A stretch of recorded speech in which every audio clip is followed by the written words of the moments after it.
ನಮಸ್ಕಾರ. ಇದೀಗ ತಾನೇ ಬಂದ ರಾಜ್ಯದ ಮುಖ್ಯವಾದ ಮಾಹಿತಿಗಳು. ಬಡವರ ಮತಗಳನ್ನು ತೆಗೆಯಲು SIR ಮೂಲಕ ಸಂಚು ಮಾಡಲಾಗ್ತಾ ಇದೆ.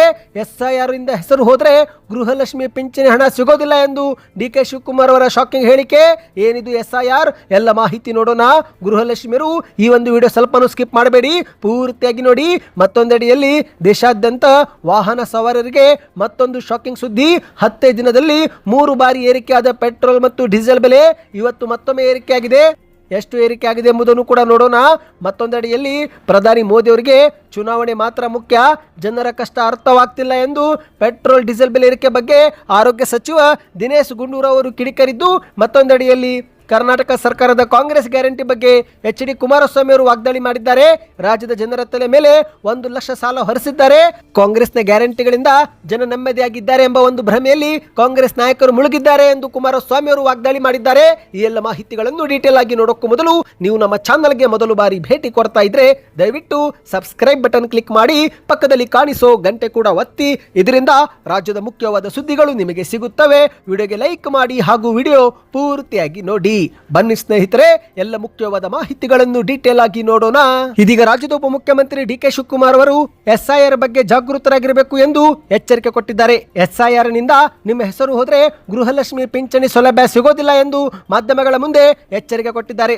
ಹೌದು, ಬಡವರ ಮತಗಳನ್ನು ತೆಗೆಯಲು SIR ಮೂಲಕ ಸಂಚು ಮಾಡಲಾಗುತ್ತಿದ್ದು, ಹಾಗಾಗಿ ನಾವೆಲ್ಲರೂ ಎಚ್ಚರಿಕೆಯಿಂದ ಇರಬೇಕು ಎಂದು ಮಾಧ್ಯಮಗಳ ಮುಂದೆ ಉಪಮುಖ್ಯಮಂತ್ರಿ DK ಶಿವಕುಮಾರ್ ಅವರು ಹೇಳಿಕೆಯನ್ನು ಕೊಟ್ಟಿದ್ದಾರೆ. SIR ಬಗ್ಗೆ ಜಾಗೃತಿ ಮೂಡಿಸುವ ಕೆಲಸ ನಾವೀಗ ಮಾಡ್ತಿದ್ದೇವೆ. ಅದಕ್ಕಾಗಿಯೂ ಕೂಡ ಸಭೆ ಕರೀತಾ ಇದ್ದೇವೆ. SIRಗೆ ದಿನಾಂಕವೂ ಕೂಡ ಘೋಷಣೆ ಆಗಿದ್ದು, ಹಾಗಾಗಿ ನಾವು ಜಾಗೃತಿ ಮೂಡಿಸಬೇಕಾಗಿದೆ ಎಂದು ಮಾಧ್ಯಮಗಳ ಮುಂದೆ ಹೇಳಿದ್ದಾರೆ. ಹೌದು ಸ್ನೇಹಿತರೆ, SIR ಜಾರಿಗೆ ಮಾಡುವ ಮೂಲಕ ಮತಗಳನ್ನು ಕಡಿತ ಮಾಡಲಾಗುತ್ತಿದ್ದು, ಹಾಗಾಗಿ ಜನರು ಜಾಗೃತರಾಗಬೇಕು. ಪ್ರತಿಯೊಬ್ಬರು ಅರ್ಜಿ ಸಲ್ಲಿಕೆ ಮಾಡಬೇಕು. ಇಲ್ಲದಿದ್ದರೆ ನಾಗರಿಕರು ತಮ್ಮ ಮತ ಕಳೆದುಕೊಳ್ಳಲಿದ್ದಾರೆ. ಬೇರೆ ರಾಜ್ಯಗಳಲ್ಲಿ ಈಗಾಗಲೇ ಇದು ಆಗುತ್ತಿರುವುದು ನಾವು ನೋಡಿದ್ದೇವೆ. ಮತದಾರದ ಹಕ್ಕು ಹೋದರೆ ಪಿಂಚಣಿ, ಗೃಹಲಕ್ಷ್ಮಿ ಯೋಜನೆ ಸೇರಿ ಸರ್ಕಾರದ ಯಾವುದೇ ಯೋಜನೆ ಲಾಭ ನೀವು ಪಡೆದುಕೊಳ್ಳಲು ಆಗೋದಿಲ್ಲ. ಹಾಗಾಗಿ ಎಲ್ಲರೂ ಕೂಡ SIR ಬಗ್ಗೆ ಎಚ್ಚೆತ್ತುಕೊಳ್ಳಬೇಕಾಗಿದೆ ಎಂದು ಮಾಧ್ಯಮಗಳ ಮುಂದೆ DK ಶಿವಕುಮಾರ್ ಅವರು ತಿಳಿಸಿದ್ದಾರೆ. ಏನಪ್ಪಾ ಇದು SIR ಎಂಬ ಪ್ರಶ್ನೆ ಇದ್ರೆ ಸ್ನೇಹಿತರೆ, SIR ಅಂದರೆ ಸ್ಪೆಷಲ್ ಇಂಟೆನ್ಸಿವ್ ರಿವಿಷನ್. ಹೌದು, SIRನ ಉದ್ದೇಶವೇನೆಂದರೆ ಸ್ನೇಹಿತರೆ, ಮತದಾರರ ಪಟ್ಟಿಯಿಂದ ಮೃತ ಮತ್ತು ನಕಲಿ ವ್ಯಕ್ತಿ ಹೆಸರು ತೆಗೆದುಹಾಕಲು SIR ಜಾರಿಗೆ ಮಾಡಲಾಗಿದೆ. ಹೌದು, ಇಂದು ಒಬ್ಬ ವ್ಯಕ್ತಿ 2 ಕ್ಷೇತ್ರಗಳಲ್ಲಿ ಅಥವಾ 2 ರಾಜ್ಯಗಳಲ್ಲಿ ಮತಗಳನ್ನು ಹಾಕುತ್ತಿದ್ದು, ಈ ರೀತಿ ಡುಪ್ಲಿಕೇಟ್ ಎಂಟ್ರಿಯನ್ನು ಕೂಡ ತೆಗೆದುಹಾಕಲು SIR ಜಾರಿಗೆ ಮಾಡಲಾಗ್ತಾ ಇದೆ.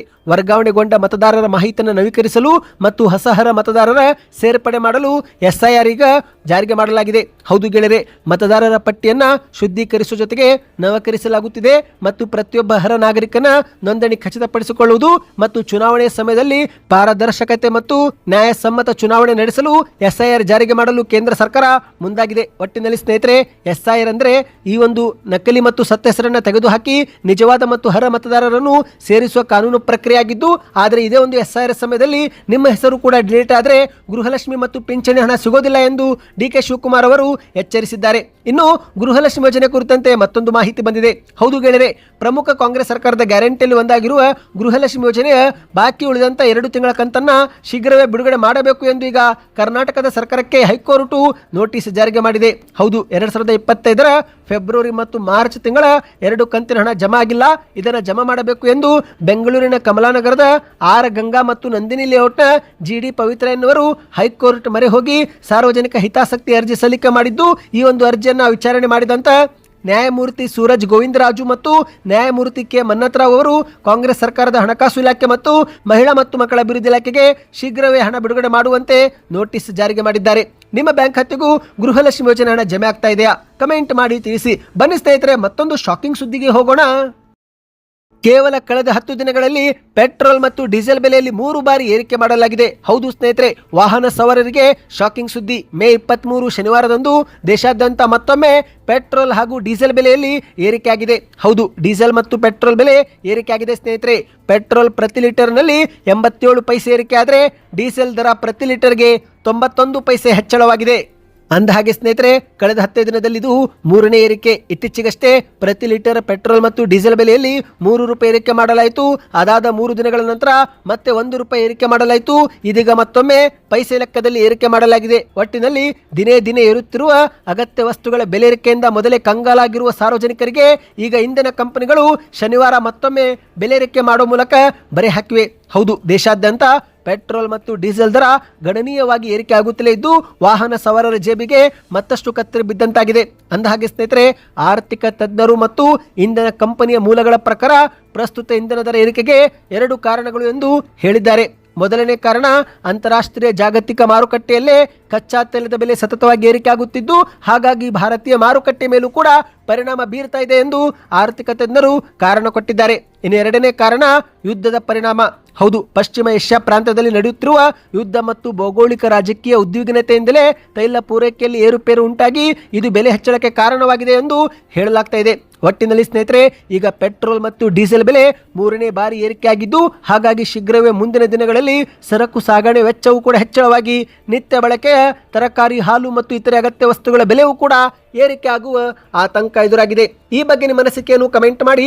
ಇದೀಗ ದೇಶದ ಪ್ರಧಾನಿ ನರೇಂದ್ರ ಮೋದಿ ಅವರ ವಿರುದ್ಧ ಪೆಟ್ರೋಲ್ ಮತ್ತು ಡೀಸೆಲ್ ಬೆಲೆ ಏರಿಕೆ ಬಗ್ಗೆ ದಿನೇಶ್ ಗುಂಡೂರಾವ್ ಅವರು ಆಕ್ರೋಶ ವ್ಯಕ್ತಪಡಿಸಿದ್ದಾರೆ.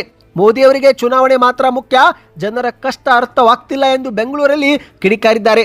ಹೌದು, ಪೆಟ್ರೋಲ್ ಮತ್ತು ಡೀಸೆಲ್ ದರ ಮತ್ತೊಮ್ಮೆ ಏರಿಕೆ ಆಗಿರುವ ಬಗ್ಗೆ ಮಾಧ್ಯಮಗಳ ಮುಂದೆ ವಾಗ್ದಾಳಿ ಮಾಡಿದಂಥ ಗುಂಡೂರಾವ್ ಅವರು ಇಂದು ಕೇಂದ್ರ ಸರ್ಕಾರದ ಆರ್ಥಿಕ ನೀತಿಯಿಂದ ಮುಂಬರುವ ದಿನಗಳಲ್ಲಿ ಭಾರತ ದೊಡ್ಡ ಸಮಸ್ಯೆಗೆ ಸಿಲುಕುತ್ತೆ, ದೇಶದ ಜನರು ಸಂಕಷ್ಟಕ್ಕೆ ಒಳಗಾಗುತ್ತಾರೆ ಎಂದು 6 ತಿಂಗಳ ಹಿಂದೆನೇ ರಾಹುಲ್ ಗಾಂಧಿ ಅವರು ಹೇಳಿಕೆ ಕೊಟ್ಟಿದ್ರು. ಇನ್ನು ಪಶ್ಚಿಮ ಏಷ್ಯಾದಲ್ಲಿ ನಡೆಯುತ್ತಿರುವ ಅನಾವಶ್ಯಕ ಯುದ್ಧದಿಂದಲೇ ಈ ಒಂದು ಪರಿಸ್ಥಿತಿ ಆಗಿದೆ ಎಂಬುದು ಕೂಡ ಒಪ್ಪಿಕೊಳ್ಳೋಣ. ಆದರೆ ಕೇಂದ್ರ ಸರ್ಕಾರ ಮೊದಲಿಂದಲೂ ಕೂಡ ಸರಿಯಾಗಿ ನಡೆದುಕೊಂಡಿಲ್ಲ. ಭಾರತದ ನಿಲುವು ಏನು ಎನ್ನುವುದನ್ನು ಕೂಡ ಹೇಳಿಲ್ಲ. ನಮಗೆ ಮಾತ್ರ ಪ್ರವಾಸ ಮಾಡಬೇಡಿ, ಚಿನ್ನ ಖರೀದಿ ಮಾಡಬೇಡಿ ಅಂತ ಹೇಳಿಕೆ ನೀಡುತ್ತಾ ಮೋದಿ ಅವರು ಕಾಲ ಕಳೆಯುತ್ತಿದ್ದು ಸಮಸ್ಯೆಗೆ ಪರಿಹಾರ ಕಂಡುಕೊಳ್ಳುವಲ್ಲಿ ಅವರು ಸೋತಿದ್ದಾರೆ ಎಂದು ಗುಂಡೂರಾವ್ ಅವರು ಟೀಕೆ ಮಾಡಿದ್ದಾರೆ. ಇನ್ನು ಈ ಒಂದು ಹಿಂದೆ ಮನಮೋಹನ್ ಸಿಂಗ್ ಅವರು ಪ್ರಧಾನಿಯಾಗಿದ್ದಾಗ ಬ್ಯಾರಲ್ಗೆ $120 ಪೆಟ್ರೋಲ್ ಡೀಸೆಲ್ ಹೋಗಿತ್ತು. ಆದರೆ ಆ ಸಮಯದಲ್ಲಿ ಜನರಿಗೆ ತೊಂದರೆ ಆಗದಂತೆ ಕ್ರಮ ತೆಗೆದುಕೊಳ್ಳಲಾಯಿತು. ಆದರೆ ಈಗೇನಾಗ್ತಾ ಇದೆ ನೀವೇ ನೋಡಿ, ಇಲ್ಲಿವರೆಗೆ ಕಡಿಮೆ ದರ ಇದ್ದಾಗಲೂ ಕೂಡ ಕೇಂದ್ರ ಸರ್ಕಾರ ಪೆಟ್ರೋಲ್ ಬೆಲೆ ಇಳಿಕೆ ಮಾಡಲಿಲ್ಲ, ಬದಲಿಗೆ ಬೇಕಾದಷ್ಟು ಲಾಭ ಮಾಡಿಕೊಳ್ಳುತ್ತು. ಈಗ ಯುದ್ಧದ ಕಾರಣ ಅಂತಾರಾಷ್ಟ್ರೀಯ ಮಾರುಕಟ್ಟೆಯಲ್ಲೇ ಬೆಲೆ ಏರಿಕೆ ಆದಾಗ ಇಲ್ಲಿ ಮತ್ತೆ ಟ್ಯಾಕ್ಸ್ ಇಳಿಸಿ ಜನರಿಗೆ ಅನುಕೂಲ ಮಾಡೋ ಬದಲು ಮತ್ತಷ್ಟು ಟ್ಯಾಕ್ಸ್ ಏರಿಕೆ ಮಾಡಿ ತೈಲ ದರವನ್ನು ಇನ್ನಷ್ಟು ನಿರಂತರವಾಗಿ ಏರಿಕೆ ಮಾಡಲಾಗ್ತಾ ಇದೆ. ಜನಸಾಮಾನ್ಯರ ಬದುಕನ್ನೇ ತೊಂದರೆಗೆ ಇವರು ಸಿಲುಕಿ ಹಾಕಿಸಿದ್ದಾರೆ ಎಂದು ಆರೋಪ ಮಾಡಿದ್ದಾರೆ. ಪ್ರಧಾನಿ ಮೋದಿ ಅವರಿಗೆ ಚುನಾವಣೆ ಗೆಲ್ಲುವುದು ಮಾತ್ರ ಮುಖ್ಯ ಹೊರತು ಜನರ ಕಷ್ಟ ಅವರಿಗೆ ಬೇಕಾಗಿಲ್ಲ. ಸಮಾಜವನ್ನು ವಿಭಜಿಸಿ ಶಾಂತಿ ಸಹಬಾಳ್ವೆಯನ್ನು ಹಾಳು ಮಾಡಿ ಇನ್ಸ್ಟಾಗ್ರಾಂನಲ್ಲಿ ಫೋಟೋ ವಿಡಿಯೋ ಹಾಕುತ್ತಾ ಕಾಲ ಕಳೀತಾ ಇದ್ದಾರೆ. ಇತ್ತ ಸಾರ್ವಜನಿಕರು ಬೆಲೆ ಏರಿಕೆ ತೊಂದರೆಯಲ್ಲಿ ಬೇಯುತ್ತಿದ್ದಾರೆ ಎಂದು ಮಾಧ್ಯಮಗಳ ಮುಂದೆ ಕಿಡಿಕಾರಿದ್ದಾರೆ. ಬನ್ನಿ ಸ್ನೇಹಿತರೆ, ಕೊನೆ ಮಾಹಿತಿಗೆ ಹೋಗೋಣ. ಕರ್ನಾಟಕ ಕಾಂಗ್ರೆಸ್ ಸರ್ಕಾರ ಮತ್ತು ಗ್ಯಾರಂಟಿಗಳ ವಿರುದ್ಧ ಮಾಜಿ ಮುಖ್ಯಮಂತ್ರಿ ಕೇಂದ್ರದ ಸಚಿವರಾಗಿರುವ HD ಕುಮಾರಸ್ವಾಮಿ ಅವರು ತೀವ್ರವಾಗಿ ವಾಗ್ದಾಳಿ ಮಾಡಿದ್ದಾರೆ. ಕರ್ನಾಟಕದ ಕಾಂಗ್ರೆಸ್ ಸರ್ಕಾರ ಈಗಾಗಲೇ 8.26 ಲಕ್ಷ ಕೋಟಿ ರೂಪಾಯಿ ಸಾಲ ಮಾಡಿದ್ದು ತನ್ನ ಆಡಳಿತಾವಧಿ ಮುಗಿದರೊಳಗಿನೇ ಜನಸಾಮಾನ್ಯರ ಮೇಲೆ ಬರೋಬ್ಬರಿ 10 ಲಕ್ಷ ಕೋಟಿ ರೂಪಾಯಿ ಸಾಲದ ಹೊರೆ ಹೊರಿಸಲಿದೆ ಎಂದು ಕುಮಾರಸ್ವಾಮಿ ಅವರು ಆತಂಕ ವ್ಯಕ್ತಪಡಿಸಿದ್ದಾರೆ. ಮೈಸೂರಲ್ಲಿ ಮಾಧ್ಯಮಗಳ ಮುಂದೆ ಮಾತನಾಡಿದಂಥ ಕುಮಾರಸ್ವಾಮಿ ಅವರು ಕರ್ನಾಟಕದಲ್ಲಿ ಉತ್ತಮ ಮತ್ತು ಪಾರದರ್ಶಕ ಆಡಳಿತ ನೀಡಲು NDA ಮೈತ್ರಿಕೂಟದ ಅವಶ್ಯಕತೆ ಇದ್ದು ಹಾಗಾಗಿ ಜನರು ನಮಗೆ ಆಶೀರ್ವಾದ ಮಾಡಬೇಕು ಎಂದು ಮನವಿ ಮಾಡಿದ್ದಾರೆ. ಇಂದು ರಾಜ್ಯದಲ್ಲಿ ಬಂದಿರುವ ಕಾಂಗ್ರೆಸ್ ಸರ್ಕಾರ ಕರ್ನಾಟಕದ ಪ್ರತಿಯೊಬ್ಬ ನಾಗರಿಕನ ತಲೆಯ ಮೇಲೆ ಸರಾಸರಿ 1 ಲಕ್ಷ ರೂಪಾಯಿ ಸಾಲ ಹೊರೆ ಹಾಕಿದೆ. ಮುಂದಿನ ದಿನಗಳಲ್ಲಿ ಈ ಬೃಹತ್ ಸಾಲವನ್ನು ತೀರಿಸಲು ರಾಜ್ಯ ಸರ್ಕಾರ ವಿವಿಧ ತೆರಿಗೆಗಳ ರೂಪದಲ್ಲಿ ಮತ್ತೆ ಸಾರ್ವಜನಿಕರ ಜೇಬಿಗೆ ಕೈ ಹಾಕಲಿದೆ. ಹಾಗಾಗಿ NDA ಮೈತ್ರಿಕೂಟಕ್ಕೆ ನೀವು ಅಧಿಕಾರಕ್ಕೆ ಬರುವಂತೆ ಆಶೀರ್ವಾದ ಮಾಡಬೇಕು ಎಂದು ಕುಮಾರಸ್ವಾಮಿ ಅವರು ಹೇಳಿಕೆ ಕೊಟ್ಟಿದ್ದಾರೆ. ಇದೇ ನಡುವೆ ಕಾಂಗ್ರೆಸ್ ಗ್ಯಾರಂಟಿಗಳ ವಿರುದ್ಧ ವಾಗ್ದಾಳಿ ಮಾಡಿದಂಥ ಕುಮಾರಸ್ವಾಮಿ ಅವರು ಕಾಂಗ್ರೆಸ್ ನಾಯಕರು ಗ್ಯಾರಂಟಿ ಯೋಜನೆಗಳ ಜಪ ಮಾಡುತ್ತಾ ಕುಳಿತಿದ್ದಾರೆ. ಪಂಚ ಗ್ಯಾರಂಟಿ ಯೋಜನೆಗಳಿಂದ ಜನ ನೆಮ್ಮದಿಯಾಗಿದ್ದಾರೆ ಎನ್ನುವ ಭ್ರಮೆಯ ಗುಂಗಿನಲ್ಲಿ ಕಾಂಗ್ರೆಸ್ ನಾಯಕರಿದ್ದಾರೆ. ಕಾಂಗ್ರೆಸ್ ನಾಯಕರು ಒಮ್ಮೆ ಒಂದು ಬಾರಿ ನನ್ನ ಮನೆಯ ಬಳಿ ಬಂದು ಕೇವಲ ಅರ್ಧ ಗಂಟೆ ಕುಳಿತರೆ ಸಾಕು, ರಾಜ್ಯದ ಜನರ ನಿಜವಾದ ಕಷ್ಟ ಏನು ಎಂಬುದು ಗೊತ್ತಾಗುತ್ತೆ. ಇಂದು ನನ್ನ ಮನೆಗೆ ಪ್ರತಿನಿತ್ಯ 100 ಜನ ಬಡವರು ಬಂದು ಮಕ್ಕಳ ಶಾಲಾ ಶುಲ್ಕ ಮತ್ತು ಆಸ್ಪತ್ರೆ ಬಿಲ್ ಪಾವತಿ ಮಾಡಲು ಸಹಾಯ ಮಾಡಿ ಎಂದು ಅರ್ಜಿ ಹಿಡಿದು ನಿಲ್ತಿದ್ದಾರೆ. ಇದು ರಾಜ್ಯದ ನಿಜವಾದ ಚಿತ್ರಣ. ಜನರ ಮೂಲಭೂತ ಸಮಸ್ಯೆಗಳನ್ನು ಕೂಡ ಬಗೆಹರಿಸಲಾಗದ ಕಾಂಗ್ರೆಸ್ ಸರ್ಕಾರ ಕೇವಲ ಕೇಂದ್ರ ಸರ್ಕಾರವನ್ನ ಟೀಕೆ ಮಾಡುವುದರಲ್ಲೇ ಕಾಲಹರಣ ಮಾಡ್ತಾ ಇದೆ ಎಂದು ಕುಮಾರಸ್ವಾಮಿ ಅವರು ಆಕ್ರೋಶ ವ್ಯಕ್ತಪಡಿಸಿದ್ದಾರೆ. ಈ ಎಲ್ಲ ಮಾಹಿತಿಗಳು ನಿಮಗೆ ಇಷ್ಟವಾಯ್ತಾ ಸ್ನೇಹಿತರೆ? ಹಾಗಾದರೆ ಚಾನಲ್ಗೆ ಸಬ್ಸ್ಕ್ರೈಬ್ ಮಾಡ್ಕೊಳ್ಳಿ, ನಿಮ್ಮ ಅನಿಸಿಕೆಗಳನ್ನು ಕಮೆಂಟ್ ಮಾಡಿ.